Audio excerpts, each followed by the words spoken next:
My name is Sarah Diedrich Kasdorf, and I'm the Deputy Director of Government Affairs at the Wisconsin Counties Association. I'm pleased to have the opportunity to moderate our February webinar series on diversity, equity, and inclusivity. Welcome to week 4, where we will be discussing Wisconsin County efforts, working with community partners, featuring our friends from La Crosse County. But before we get started, I want to thank each and every one of you who has joined us for our 4-part webinar series this month, whether you watched it live or watched a recorded version. We had some great presenters the last 3 weeks and excellent Q&A as well, and I expect no less this week. As stated in previous weeks, we all have a lot to learn on DEI, but you should know that this is a safe space in which to ask questions and to learn. Before I turn it over to our presenters, let's review how Q&A will work this week. Once again, we will be using the chat and Q&A features of Zoom. Feel free to input your comments or questions in the chat or Q&A feature throughout the presentation. Jane and Mandy will be monitoring the Q&A and chat throughout the presentation and are open to taking your questions as they come up. So with that, we have 2 wonderful speakers joining us today from La Crosse County. We have Jane Klekamp, who's the Associate County Administrator, and Mandy Biesek, who's the Manager of Justice Support Services. I see with their first slide, they have some background information about themselves. So I will let them do a little more in terms of their introduction. Jane and Mandy, thanks for joining us today, and I turn it over to you. Thank you, Sarah. So Mandy and I are going to, and as always, there's like, how do I figure everything out here? So, all right, too many screens and then all other kinds of stuff. So hi, I am Jane Klekamp. I am the Associate County Administrator for La Crosse County. And I've had this job for 6 years, been able to learn a lot more about La Crosse County in that amount of time. I get to be part of the wellness team, which is about helping employees feel supported within the county structure, which is important. And then also I get to be part of the diversity, equity, and inclusion team, which is about so much more. And I feel like even though I personally have been working on this for probably my entire career, I still feel like I have so much to learn and think about, and things change all the time. So it's a never-ending process, which is why I think probably one of the messages we want to share today. And I've worked at La Crosse County for 31 years, so been around a long time. And then there's Mandy. Good morning, everyone. Mandy Biesek. I am currently the Manager of Justice Support Services, have been for about the last 4 years. My 17-year career has been within county government, starting as an intern and working my way up to the current position.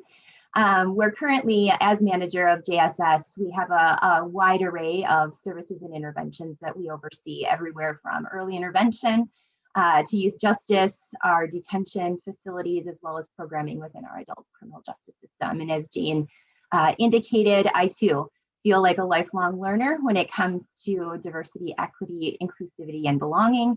And here to just share our journey and our story with you today. So excited to get into the meat and potatoes of today's discussion. Yeah, and I think we both talked about how we think that we are more experts on ourselves and less experts in general. So can talk about what we think we know about ourselves and our journey, but it's a big issue and an important issue. So we wanted to start with, what do we mean when we talk about diversity, equity, and inclusion? A belief I have, whether it's accurate or not, when we talk about this, people tend to think of people who are Black or people who are African American. And when we're talking about this, we are really thinking of a big umbrella of all kinds of culture. We are talking about people who are gay, lesbian, transgender, non-binary. We're talking about Native American, Latinx, you know, whether people want to be called Black, people want to be called African American. There's a lot under this umbrella. We could be talking about people who may have to use a wheelchair, or people who may have to use some other kind of device, an assisted hearing device, whatever it is. Diversity and equity and inclusion is a very big umbrella. So And sometimes in county government, this could even mean gender. So when you think about our county highway shop, I think pretty much besides, I can think of one person who works there who is female, everyone else is male. So again, it's a very big umbrella that when we are talking about that. And Mandy, what did you want to add anything there? Sure, yeah. I mean, you may have heard when I said, even in the beginning, for me, it goes even further than diversity, equity, and inclusion. Personally, I believe it means belonging as well, right? Is that respect for another individual, their culture, their history, and understanding them as a whole person. And I feel like, from my own personal beliefs, I share with you today, I feel like belonging is that authentic piece where those who we serve feel as though they are truly heard, that they have say in what impacts them most, and that they truly belong where they see themselves. Yeah, I mean, I think part of it is we want everybody to feel like they can be who they are, Right. As long as they're respectful. So that's a big part of this. So again, we are really, really lucky in that in La Crosse County, we have a ton of support for this. So the county board and county administration is supportive of efforts related to this. And so we've broken this into sort of different parts. One is just the broader community. The second is also community oriented, but also more systems oriented. And then the third is more personal oriented. And that, you know, when we can, as a county, support the Greater La Crosse Area Diversity Council, which, you know, puts on regular trainings, and we can be present at those and we can support those and learn from those. That is a great way for us to show up and be part of helping the movement of inclusion and acceptance and diversity in our area.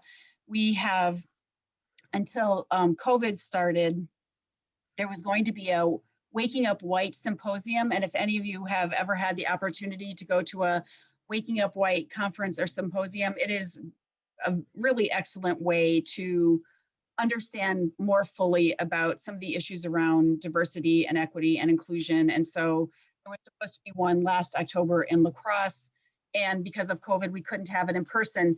But we were figuring out how to have every single county employee have the opportunity to attend and figure out a way to financially support that. In the end, it didn't happen because of COVID, but we were talking about that, especially places like Human Services or, within the criminal justice system where there is more of a need maybe for issues around diversity and equity and inclusion. There have also been some community conversations that people were trained to help talk about diversity in a way that was more comfortable for people. And also there was a book club that La Crosse County sponsored for La Crosse County employees. And I actually think that was human service employees only, but book clubs are continuing within La Crosse County so that people can join a book club to learn about how to be more accepting and how to be more understanding and knowledgeable. Again, that's that personal journey. So again, La Crosse County as an organization is supportive of those things. There's support of the Dr. Martin Luther King Jr. event every year in La Crosse. There's an event that's supported by many, many organizations that is usually held in person. This year it was held remotely, but is a great opportunity for someone local to be highlighted, to talk about the good work that they do. We also support that. And then there are other things like People Fest, which was really something that community organizations started to try to bring everybody together into, just everybody can be there. And we've only had, I think, 2, so it hasn't gotten off the ground a lot, but it was music and food and just kind of like a big party would be how I would say it in the park. So kind of a fun activity for people to do. So that's ways that we've supported the community. Go ahead, Mandy. Which is an unbelievable representation and tangible representations of examples, Jane, that I think you've listed here. But as a manager under the bigger umbrella of county services, what I can say is that, that unconditional support from our board and our administration has massive impacts and ripple effects within county government as a whole. So just have that transparency, that visibility that our county board and that our administration not only gives permission for all of us throughout the agency to be able to take part in, they also set a tone and an expectation of how important this is as we work with the clientele that we do to give back to the community that we serve. You know, for me, the ripple effect looks like the types of relationships that I'm able to build with other community organizations. It leads to, you know, what kind of services we're looking at implementing within each of our programs, and how we partner with those from diverse backgrounds so that we ensure that those who are getting service within our community have partners that assist, that look like them, that have similar experiences as them, right? And so I can't say enough about the tone setting that happens from the top down and back up again within La Crosse County that has, you know, over time, and hopefully this comes out in our story, but let me make it blatantly clear, our story has taken time, right? All of these things that Jane has outlined, it's just the beginning of the list of things as a county as a whole that we're involved in and the relationships that we have. And at the same time, you know, when you're able to prolong that ripple effect from the top down, I think it's highly, highly impactful. Yeah, and you know, this will be further on in the conversation too, but we have, I mean, just two examples of this is one of the county board supervisors, her name is Maureen Friedland. She might even be listening today. I'm pretty confident she's listened to all of these, is extremely interested in how do we continue the work of, as a human being. I mean, she's involved in things, but it's especially, I think, impactful when she's a county board supervisor who attends many of these. She is very active in the community. She's, you know, consistently puts herself out there as a representative of the county and also as a person. She's been active on the La Crosse County Diversity, Equity, Inclusion team since it started, which I think is probably, I don't know, somewhere between 10 and 15 years ago.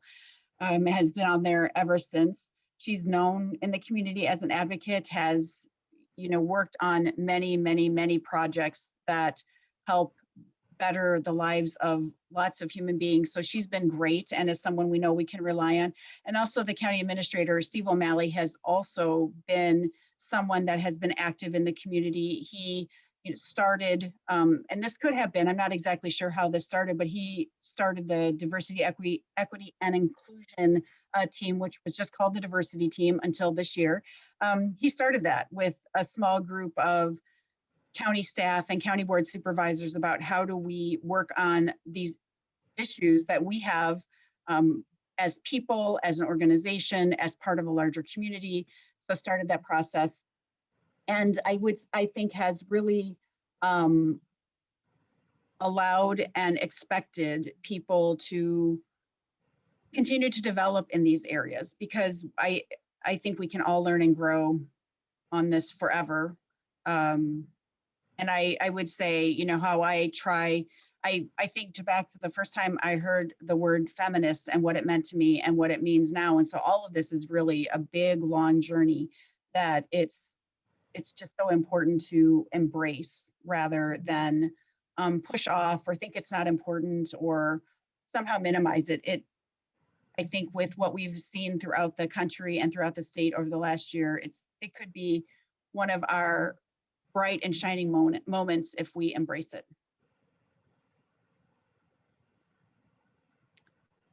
So we also have a lot that we do in the community that we find fun. And so we have had a table at the Hmong New Year for the past few years. Mai Chor Lee is in the photo on the right. She was president of the Hmong New Year. She also works for La Crosse County in the health department. She's an absolutely fabulous person and is full of energy and has been very helpful to us along with many others. At the Hmong New Year, we have a table. Not many people approach us, but for many of us, it's just being there. It's broadened the horizons of many county employees who may have never gone to the Hmong New Year, but use it as an opportunity to learn more about it. And so it can be great fun. We usually are at a table next to a number of young Hmong people who tend to bring people in, so it's quite a fun time. We've also been part of Pride Fest, where we've tabled there. We've sponsored and supported Juneteenth, which, if people don't know what that is, that's when it's celebrated traditionally on June 19th, which is when there was a group of people who were enslaved in Texas found out that slavery had been abolished. And so it's obviously a big celebration day for people who are African American. We have a day internally with MLK Day, where we have, for the past, I'm going to say 3 or 4 years, provided an opportunity for staff to attend a day of learning where we really make it about whatever kinds of issues relating to diversity we find important. This year it was all virtual. We were pleasantly surprised with how many people attended, even though people are virtual a lot. We were pleasantly surprised with how many people attended. People give feedback, people say what they want to hear the next year. We have an internship program that is for people from diverse backgrounds, and it's a paid internship. And there aren't too many internships at La Crosse County that are paid. So again, we don't identify what diversity is. We allow people to identify that for themselves. We see if we can find a good fit within the county, and we ask them to support interns. And then Mandy is going to talk in a minute about the Juvenile Justice Disproportionate Minority Contact Report. And so that will be a way that you can see how we try to take this to a deeper level in changing what we do at La Crosse County. So Jean, before I get into that piece of spotlight, which I'm excited to highlight in this important work, we do have a question on the Q&A board as far as asking about how a county board supervisor in a relatively rural county would potentially initiate a diversity and inclusion commission or committee. Any advice? Well, I always have all kinds of advice, but I think probably the important thing about that would be if there are any other people on the county board that are interested in it. It's always about developing coalitions, right? Who can be your friends, who are going to help guide this? Because if the county board thinks it's important, you might find people who work, and depending on, I think almost every county now has some kind of administrator or someone who is responsible for it. But I think it's also, bringing in that person, seeing which departments might be interested in this. It's probably always easiest to start with a department such as Human Services or Health, because in both of those agencies or departments, there's going to be some natural linkages there and some natural affiliation. So I would always say find allies. Talk about it before you say, we're going to develop a committee. I would talk about it, say, what could be the benefits of a committee?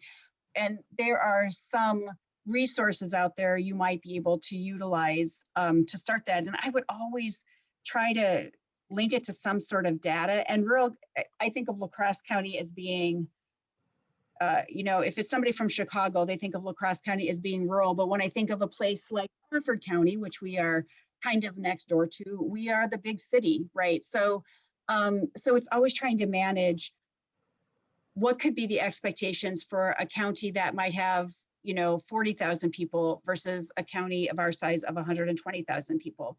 And I think part of it is looking at what are the policies in place for even LGBTQ, so lesbian, gay, transgender, bisexual, do you have policies that are friendly and inclusive to people who are LGBTQ? I think that is a huge way to start it. And it also, my experience, again, not all the time, my experience in more rural counties or less populated counties is it doesn't seem like there's very many people of color there. So again, how do you, focus it on something that's not about race, because race also can cause people to feel defensiveness. So sometimes it's just about looking at something else. How can we see how comfortable people are at the county no matter what? A German person versus a Norwegian person. I mean, I don't know. So I think it's just trying to figure out what the areas are that you want to try and look at, and what can be the least scary for people at the beginning, because it's going to scare people for sure. Thanks, I hope Jane. that helps. I think perhaps the next spotlight that we're going to look at too may provide another idea for an in. As Jane has up here, this is an area that is near and dear to my heart. The Juvenile Justice Arrest and Disproportionate Minority Contact Task Force, I know it's a mouthful, that's typically how we name things at the county level, right? Came out of a Cary report. So in 2008, in La Crosse County, we had the Cary group come in and do an extensive evaluation on our juvenile justice system, which came out with many recommendations to improve systemically our juvenile justice system.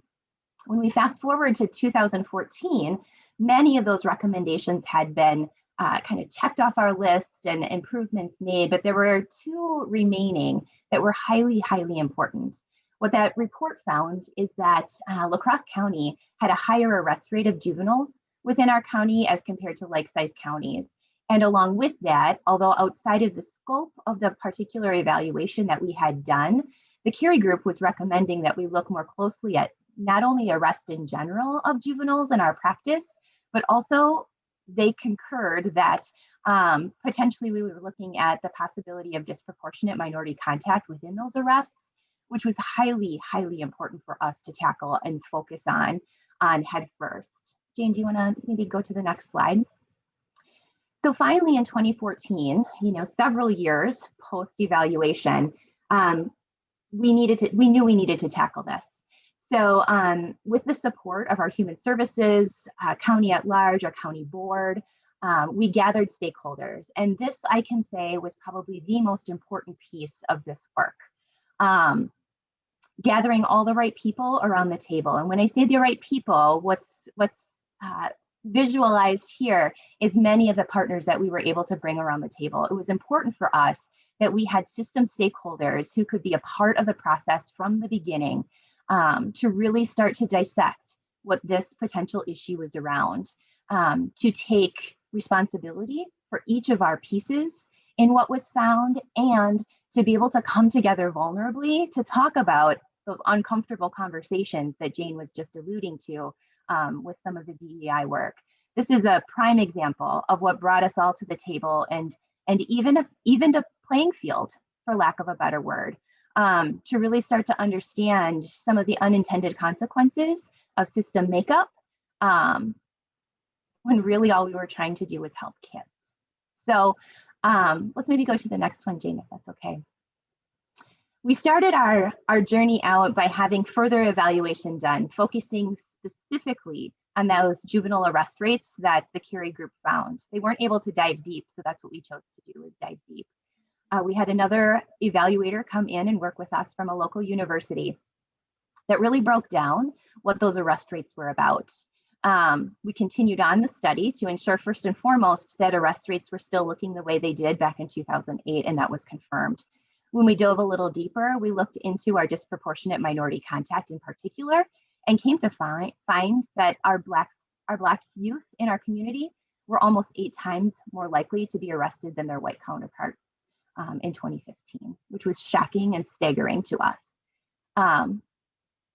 And not necessarily surprising.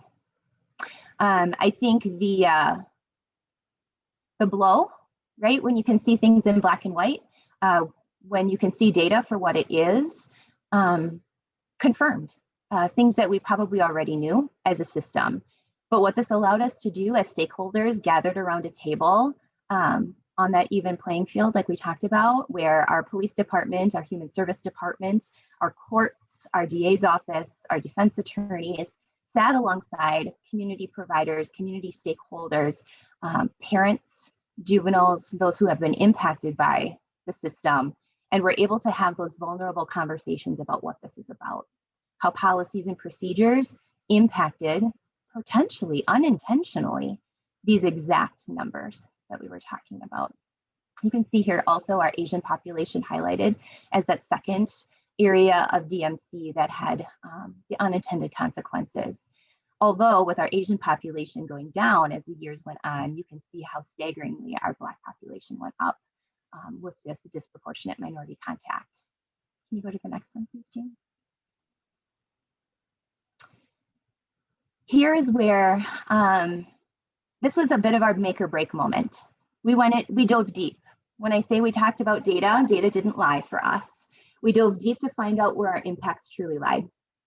And here's what we found. We found that 25% of all of our juvenile arrests were happening at a La Crosse public school. And we also found that 15% of all of our juvenile arrests were happening at an alternative school residential center or group home address. This is a point in time in our journey that we could have gone the fork in the road, right? We could have gone down the shaming and blaming path of being able to publicly post addresses where our juvenile arrests were happening. And here we are sharing this. But what I'm proud to say is that we chose to take the other bend in the road. And that was getting even more vulnerable and impactful with one another as system stakeholders to take responsibility for our data and the impacts that that data had systemically and individually on the youth and families that we were here to serve. I shared with Jane as we were putting this presentation together, I have a vivid moment in my head from this work where all of our stakeholders were sitting around the table and looking at this list and doing a good job, despite there being defensiveness, because that's our human innate nature, right? Is to defend what we do and the intentions behind what we do. And this is sticker shock. This is hard to swallow when we know that what we're here to do is ultimately help kids. And I specifically remember at that point in time, our captain from our local law enforcement agency, now chief, which I'm proud to say and partner with at this point in our journey, stopped the rest of the stakeholder group as we were having a conversation and made the realization that we were all here for the same thing.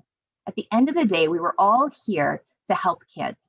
When we saw that kids were in trouble, when we saw that kids needed assistance or service or just another caring adult like a social worker from Human Services, the realization we came to find was that arrest and referral was the only tool we have given to our law enforcement officers or those in positions to assist as the tool in their toolbox, when all we really wanted was to connect them to caring adults who could get them services within the community. So that really allowed us to start our journey and deepen our journey on how we could do different within our system. Our action took three main areas.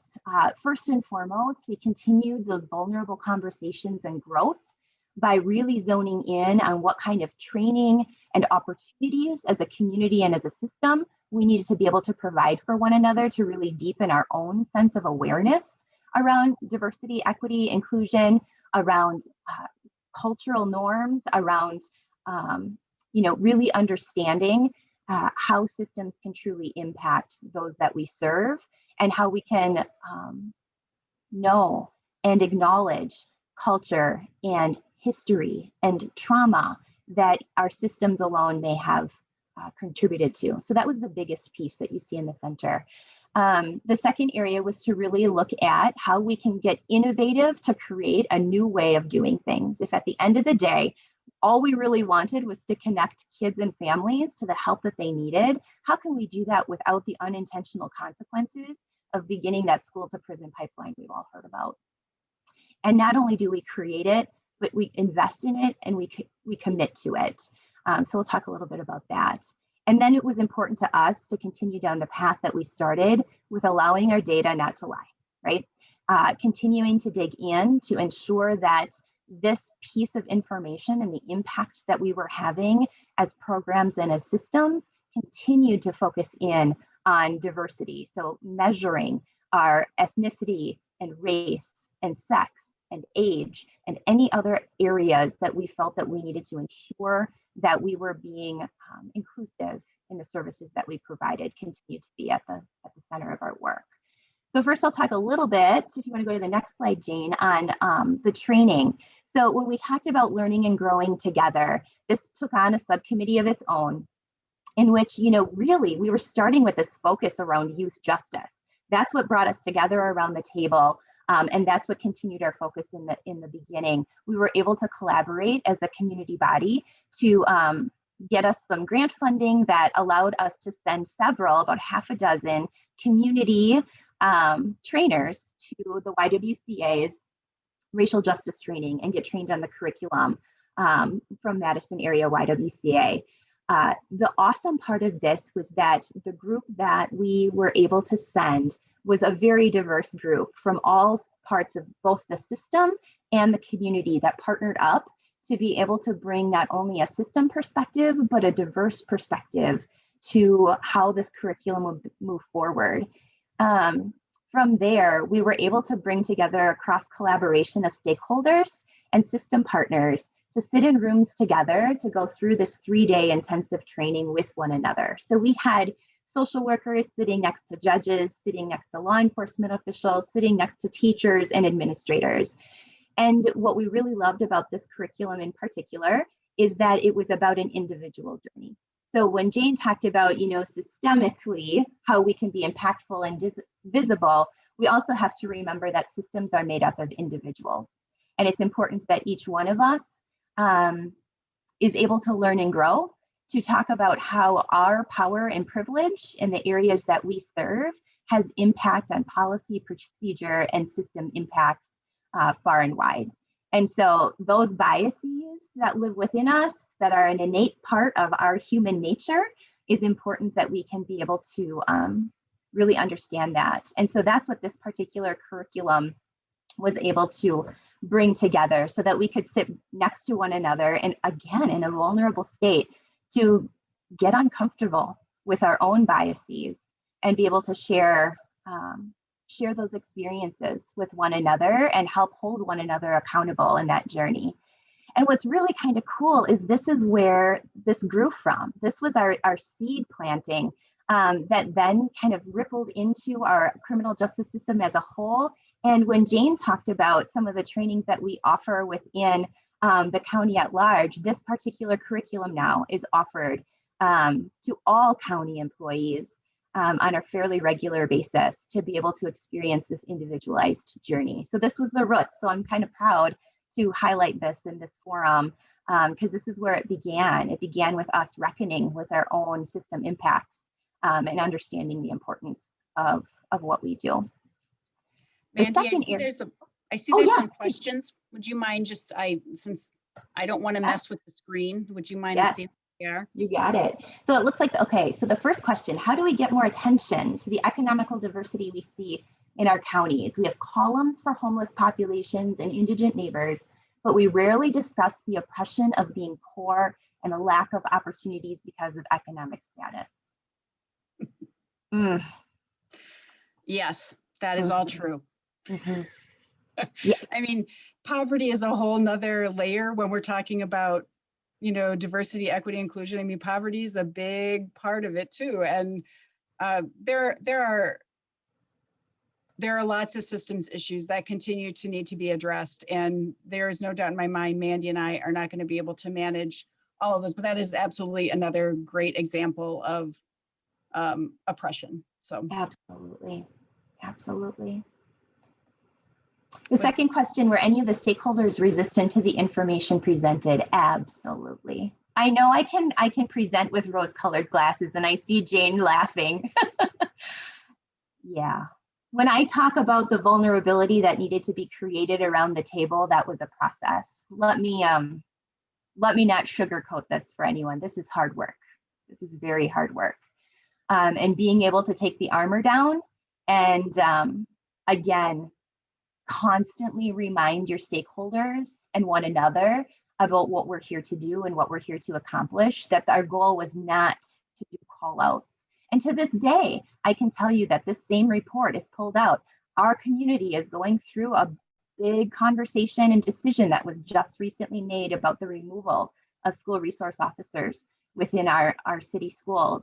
And this report was referred to as well. But when I go back to the journey, and when I go back to the important work that we highlighted in this journey, it was about creating safe space and that container building that I think was so important. So I'm so thankful for this question to be able to pause on that work, because it was an important part of the work that allowed us to understand our why in this work, rather than just the how and the what of what we were going to slap on as a resolution. It needed to be much more than that. We needed to have a deep understanding of what we were impacting, why we were impacting, and what we wanted to do different. And yeah, that took a lot of chipping away at brick walls, and ensuring that our partners were respected in ways that allowed us to understand that we are all a part of this issue. This was not about finger pointing, that our systems were built this way, and that we had opportunity to do different. So thank you for that question and allowing me to pause there. The other thing I just want to say about is recently the Criminal Justice Management Council conducted a community survey about how should we, it's about policing basically. And that has caused, I mean, we're in the same thing all over again, right? Where people are uncomfortable with it, don't like the idea of any of it. So it doesn't matter. Anytime you do this, there's going to be concern and worry. So you just have to stick with it.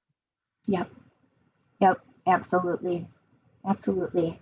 The next question is, where or who did the racial justice training? As highlighted here, and hopefully you see this if you have your the presentation available to you, the little link on the bottom is the YWCA Madison's racial justice training. I believe they've actually, since we did this years ago, I think they've actually gone to virtual platforms to be able to provide this. So definitely take a look.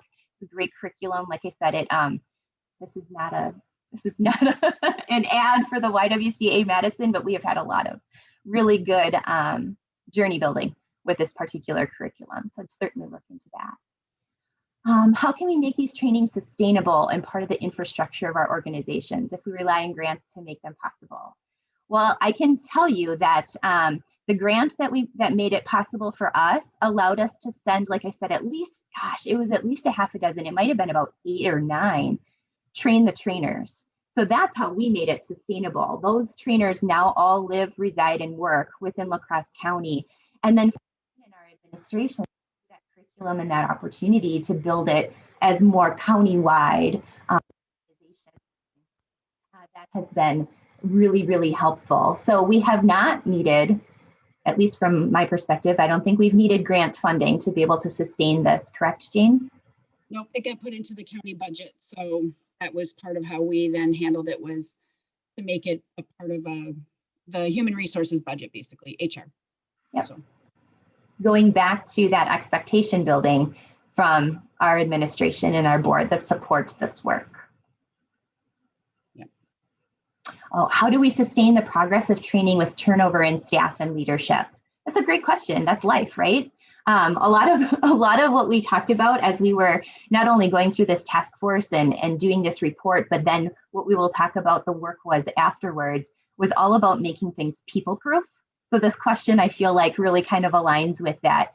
I think, when you're starting out, making sure that you have enough of your community and stakeholder participants that are trained to be able to carry the curriculum forward. But then I think it also comes down to then, what does investment look like from organizations and community partners from there on? Like Jane has made very clear, this is something that's important to us from an administrative level. That's really cherished within our human resources department. And so if there's a training that you feel is that important to create space for these important conversations, you find a way to support it, and whether that's through county budgeting or whether that's through partnerships with other community partners and stakeholders, that's where innovation and creativity come in from my perspective. Jane, you want to add anything? It's like any other kind of training. If you want to make it stick, you have to keep doing it. There's hardly ever a one and done, right?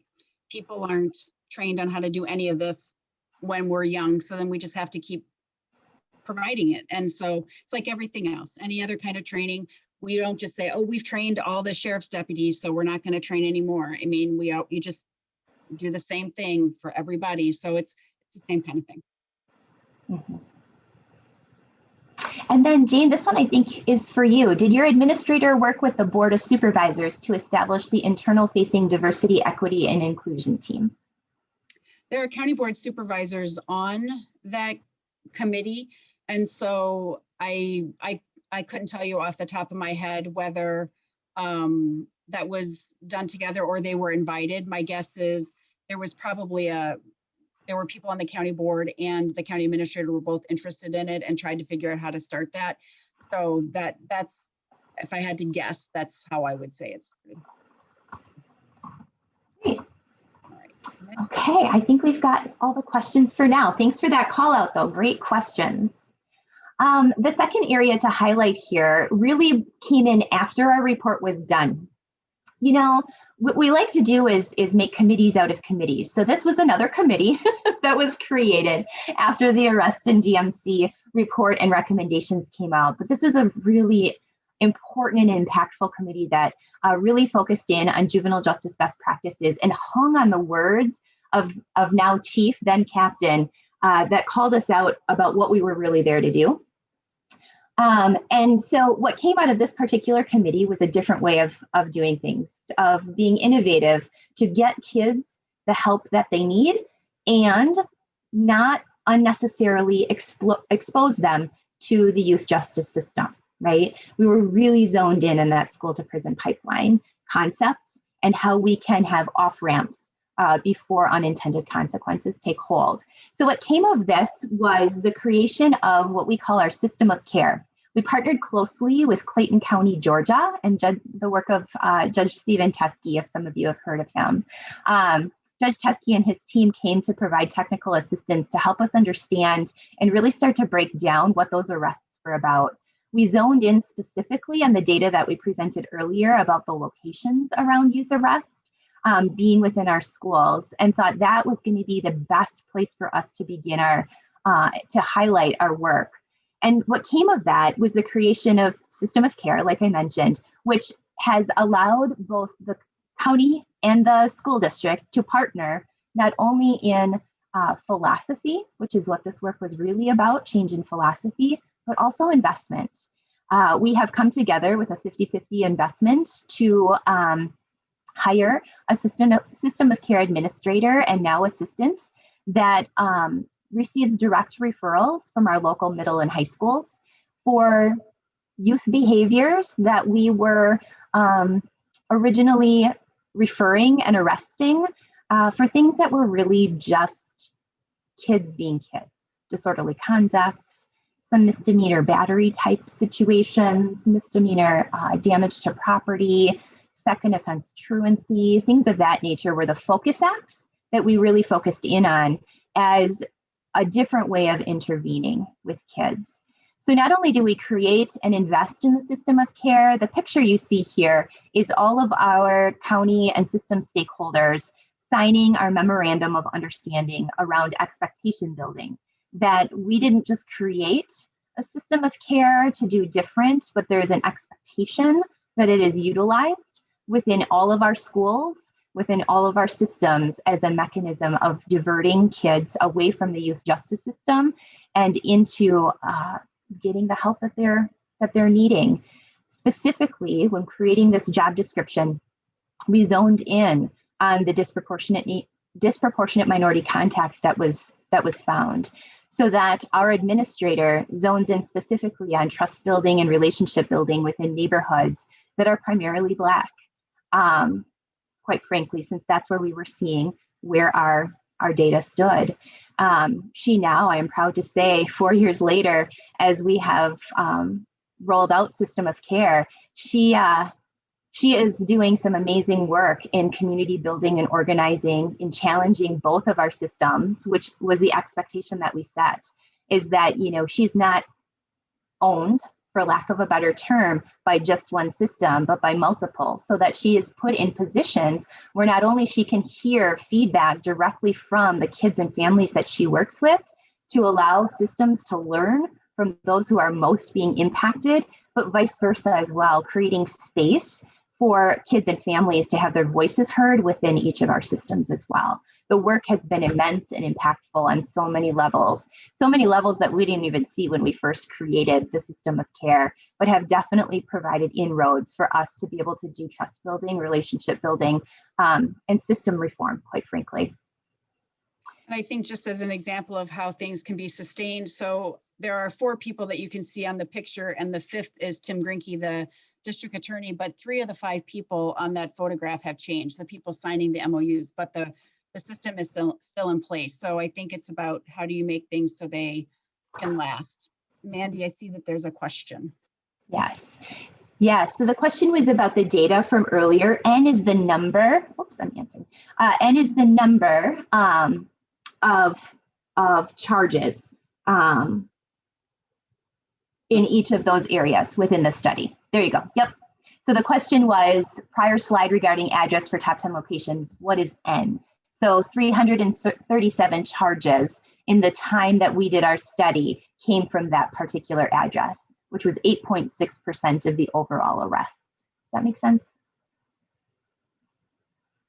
Thanks for the question. Speaking of data, that's the final leg of our taking action slide. And Jane, if you want to just kind of pop up the next ones.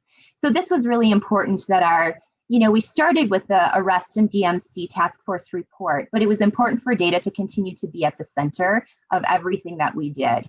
And so the examples that you see popping up on our screen here are continuations that have gone far beyond just the youth justice area of what we do. So the second one is a continuation study that we did to ensure that we went even deeper into the arrest rates that we were seeing in the youth justice population.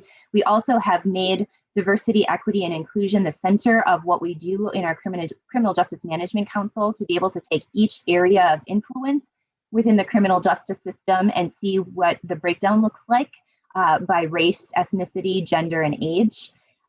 We were also able to do a technical assistance study within the adult criminal justice system that focused in on arrest and was able to break down race in particular. I think there's one more maybe, Jane, that this just kind of gives an example of this is constantly on our radar. So we're constantly looking at, this is one piece, but all of my areas within the Justice Support Services area gets reporting to our county board and Health and Human Services Board that allows us to look at what kind of impacts we're having in all different areas, especially race, ethnicity, gender, and things of that nature, and what impacts our services are having. So data being what started this journey, but data is really important that it continues to ground us in the work that we do to kind of call ourselves out in areas that we need to be. I see we have another question. Do you have updated stats on what those numbers look like now after you implemented the system? Yeah, the second data report was done a few years later. It was able to zone in specifically on city data around arrest. So it was much more specific into what we were looking at. And these other examples here are ways that we're just doing continuation of keeping a finger on the pulse of that data as we go along. Our goal, now that we have had system of care in place for nearly 5 years, we're going on our 5th year here, would to have another formal evaluation done to see what true impacts have been. What I can tell you, and I will not take full ownership of this, but what I will tell you is that youth justice referrals overall have been slowly going down, especially for our Black youth. Since the implementation of system of care. But here is where I will not take full credit in that this work has allowed all systems to take a different look at what we do. So I like to believe that it's not just the system of care being implemented, but philosophies shifting throughout all of our systems that have really impacted how we look at the school to prison pipeline, what we now know as the child welfare to prison pipeline, and what we do with systems as a whole to be able to have the lightest touch but most impact with those that we serve. So then getting to the last part of our presentation is there's a lot, we try to provide a number of opportunities for staff just to be able to grow at their own pace or learn at their own pace, along with there are higher expectations about what they learn, but there is a book club that we've sponsored a couple of times now. There is the MLK Day where people can join and learn more. We have something called Compassionate County that is a combination of a number of staff that give that do presentations about things that might be interesting regarding diversity and equity and inclusion. There's signage. You can see that we have different signs around the buildings that are also on the pin, and I wear this pin almost every day when I remember. There's the Diversity, Equity, Inclusion Committee. We have the racial justice trainings that Mandy talked about, trying to measure results. We are, as you know, the Diversity, Equity, and Inclusion team has only been in place for about, I'm going to say 10 to 12 years. So when I think about systems change, that's a baby, right? It's just a little baby and trying to figure out what to do. So we are in the middle of another growth spurt where we're trying to figure out how can we better measure what we do? How can we help understand better the state of the county? So continue to work on that as we go along. So then Mandy and I both thought that we didn't know how much time we were going to have. So then we want to also, if people have questions, please feel free to ask questions. But I guess Mandy, just to talk about yourself, how do you think you came into this work, and you know, how do you see it moving forward in the future? Sure. Yeah. So I think, you know, in the spotlight that I just kind of highlighted, that was really, for me in my personal journey, the culmination. That's where things really, rubber met the road for me. It's one of those things that when you're so engrossed in what we dove so deeply into, you can't unknow that. And I think that's really where the journey for me maybe didn't begin, but really deepened. Since that study in 2014 and the work that we've done since then, the relationships that I've been able to form and the advocacy that I've been able to be a part of, and innovations that we've been able to really partner with our community to move forward for all the reasons mentioned, has really been the most impactful, and still learning, right? I think, you know, that's the thing to highlight here, is that this work is uncomfortable, it's imperfect, we're going to get things wrong. And I think it's important to be able to fail forward and create safe spaces for all involved, not just those of us with power and privilege, probably less about those of us in power and privilege. It's probably time for us to be uncomfortable, in my humble opinion, and really making safe spaces for those who are most impacted within our communities to understand how our systems truly do impact them. So that's where my journey began, and it continues to this day. Again, you know, the fact that Jane, you and I are talking about this conversation right now does not by any means make me an expert, by any means. It's an opportunity, however, to share our stories, to talk about how we could take advantage of opportunities, and hopefully y'all can learn from us a little bit on how to just kind of rumble through this difficult work. How about you, Jane? What is your story? I'm older than Mandy, and so I would say my education is as a social worker, and I remember social work didn't talk at all back then about anything with diversity or equity or anything like that. But there were two things that I can relate to now. One is that there was this concept of be comfortable with being uncomfortable, which I make enough mistakes that I really do need to be comfortable with being uncomfortable, because I have made mistakes many, many times and people forgive me. I think the other thing is that all of my journey stemmed from women's issues. You know, I could talk as many stories about how things were not always fair or equitable for me as a woman. Coming into all of this stuff, that could be a bunch of fun stories all on its own, but only probably to me. So I think for me, when I see, it's that, you know, thing about it's all linked together. All oppression is linked together. All injustice is linked together, whether it's poverty, women, race, you know, whatever it is, it's all linked together. Gender, I mean, all of this stuff has some basis in people not understanding it, people being uncomfortable. So the more we can talk about it and just hopefully make it part of our conversation, I think we all grow and learn. And so, yeah, the journey is ongoing. I still read a lot of books about how to do better, and listen to a lot of podcasts, watch a lot of movies. always trying to learn more. I see there's at least one question, Mandy. Yep, I see that. So the question is, what software do you use for collecting and or tracking juvenile justice data? Good call out. So I wish I could answer this question with this like fabulous central data hub that we have here at the county, but we don't. It's a lot of hodgepodging numbers together. At the county level, we do utilize EWSACWIS and all that it is now becoming in the juvenile justice field, which I'm super grateful for, to our partners at DCF for really zoning in on how we can better measure juvenile justice statistics through that platform. And we do that also with a combination of, we currently use our Avatar system as a central case management system and data pulling for our system of care. So that's what we're able to do at the county level. But when we talk about cross system impacts, that's where we are really grateful for local evaluators and university professors that we partner with to help us understand when we have to pull a lot of different data sets together. Good question. It's a messy job. Data is never easy. Doesn't matter where you're at. No matter what you have, you always want more. Yes. Jane, you mentioned podcasts. Our second question is, what podcasts have you found most educational? There are two. One is Code Switch, and the other one is Hidden Brain. And what I like about Hidden Brain is it talks more about things. It doesn't focus as much on race. It talks about human beings in general.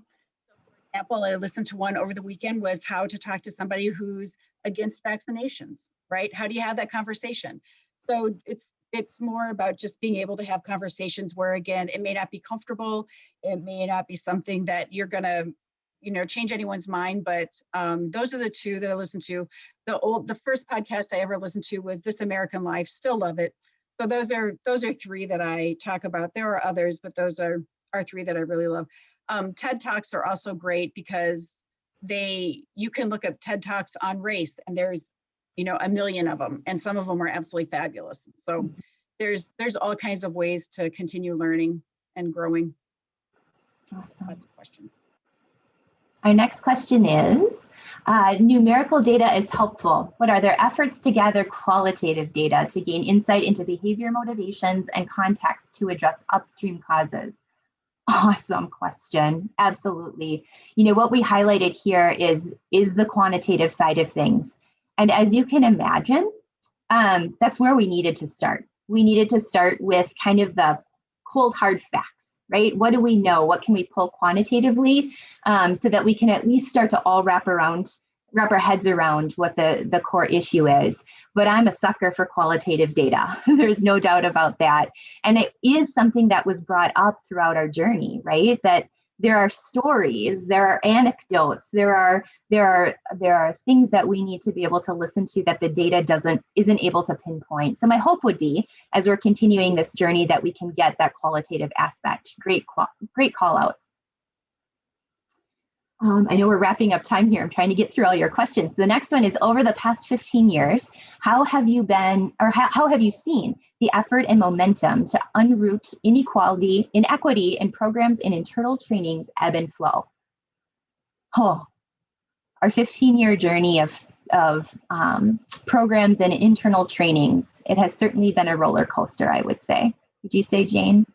Yeah, and it really, it starts out very clunky, right? And, another 20 years from now, people will be like, why was that so hard? Mm-hmm. But it's still tough right now. And I think that, there's just, we just have to get through all of the discomfort that people have. I mean, no one wants to think that they're a bad person, including me. I don't want to think I'm a bad person. I would like to think I'm not a bad person. I know absolutely 100% I have done things and said things that have hurt people. And I hope that I grow and learn from it. And so it's, 15 years ago when we brought up race in the criminal justice system, I can guarantee you what was said was, there is no racism in the criminal justice system. We only arrest people that need to be arrested. And so the conversation has shifted. Has it shifted all the way over to where we want it to be? No. Has it made progress? Yes. So it's always about looking at what we have to continue to do. And this is about being persistent and showing up and not letting it go away, because it just needs the attention that it deserves. I will add to that, Jane. The image that pops in my head with this question is when La Crosse hosted the white privilege conference several years ago. And I remember, because of the proximity to the county, literally down the street from us, many members of County Human Services in particular and others participated. And I can remember the conversations that happened after that, and the guilt and the shame that was felt, the anger in some cases, in all honesty, that was felt coming off of that conference. And that was probably within this 15-year context that the question really highlights. And when I think back to that, and I think of where we are at now, I'm eager to see how much headway we've made in that amount of time, and also ready, I think is the word I would use, for how much work we have left to do.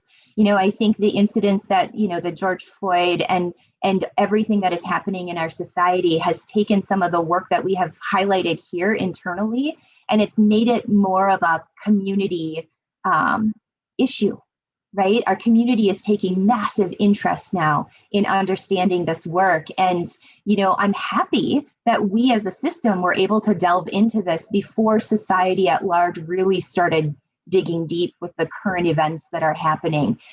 It allowed us a bit better of a foundation to be able to lean on with some of the work, but it doesn't mean the foundation was solid. There's still so much more work left to be done, in my opinion. And now we know the players that need to be there to do it. All right. It looks as if you've answered all the questions, and it also looks as if we are out of time for today.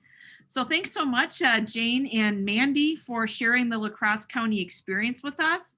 And thanks to all of you, too, who have joined us this morning. We hope that you found our educational seminar series to be educational and informative. And if there are other topics you would like to see addressed on DEI, or would like to share your county experience with others, please reach out to the WCA office, and we would be more than happy to schedule you for an additional webinar on DEI throughout the year. Again, as we did mention earlier, the first week or two, this is not the only work that WCA will be doing throughout this year on diversity, equity, and inclusivity. Again, we are always open to counties, again, willing to share their stories. So if you have a good story with regard to how it is you are implementing DEI efforts in your county, please let us know. We'd love to get you in front of the membership.